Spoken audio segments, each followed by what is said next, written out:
Okay, I think this is the first non-sports video I'm gonna make on this channel, and that's okay because I didn't want this channel to initially just be a sports talk. So, if you guys don't know, I'm a big fan of reality TV shows like Big Brother and Survivor. I got into Hell's Kitchen recently. I'll make some videos on Hell's Kitchen in the future, but um, yeah, Big Brother and Survivor, I'm huge fans of. I took a break from watching both those shows, but I got back into them. But this video is really discussing Survivor, and I just wanted to get the thing about talking about the best female player in Survivor history. And the majority of the casual audience is gonna say Sandra. And Sandra, if you don't know, Sandra is a how many time player? I think like a 5-time player, 4-time player in Survivor US. I don't care about Australia Survivor.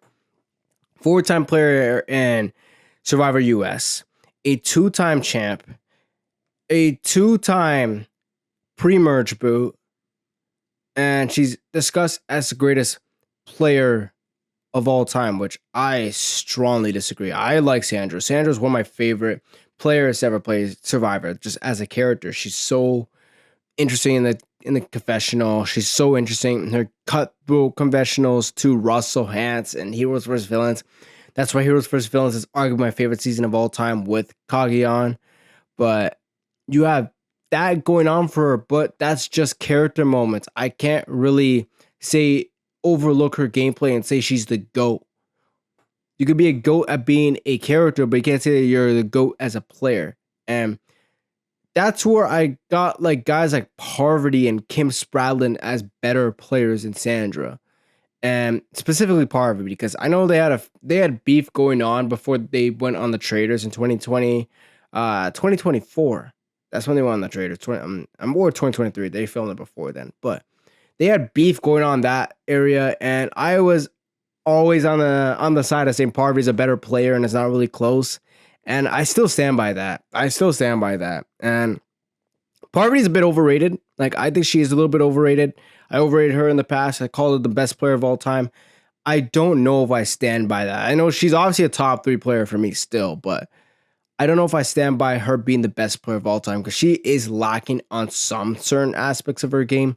But as a complete all-around overall player, that's the player I've had most confidence going into any season, that if nobody knows each other in the cast, that's the one player I have the most confidence in.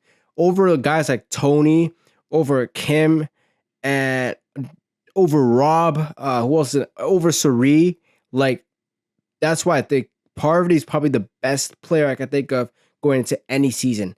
But she's better than Sandra. All right, I want to talk about Sandra's games as a whole because I feel like there's many instances in Pearl Islands as well where she was obviously going to be targeted, but they didn't go into Tribal Council because they were the winning team in the pre-merge. And then the post-merge, I thought she played better, but the reason, again, there's a reason why she obviously could have won the series was because Lil was a player that got voted out and came back to the game, and she pissed off her cast and shit like that. So that happened while Sandra skated by. And there's obviously the notion of her being one of the better under the radar players, like the Vesepia aspect, the Danny Boatwright aspects of it. But that thing is overstated. I don't think that is a consistent game to go through. A consistent game plan style to go through in the modern era, because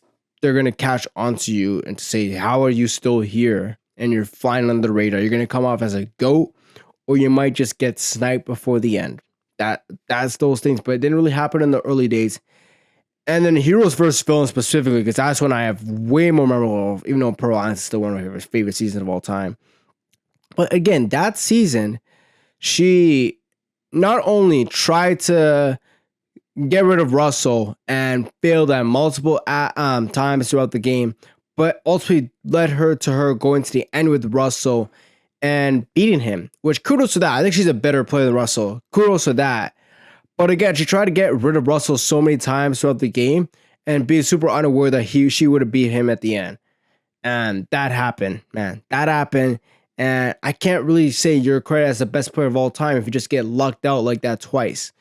And obviously, like there's three different aspects of the game of Survivor.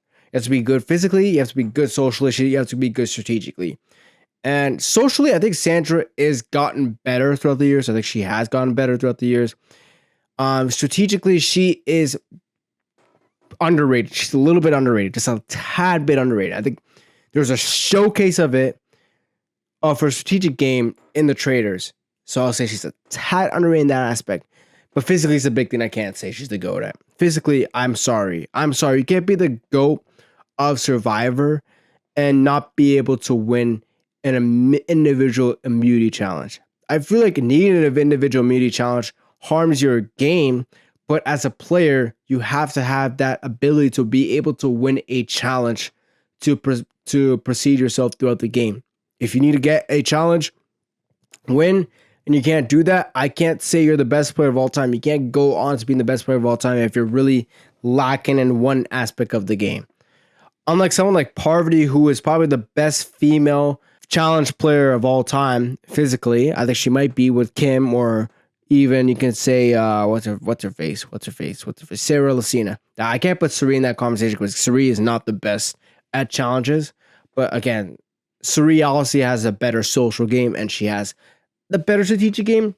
I don't know, Parvati's strategic game I go kind of back and forth with. I think she is overall a positive on the strategic game, but I just don't see it. I really don't see it any seasons where she has that key strategic mind.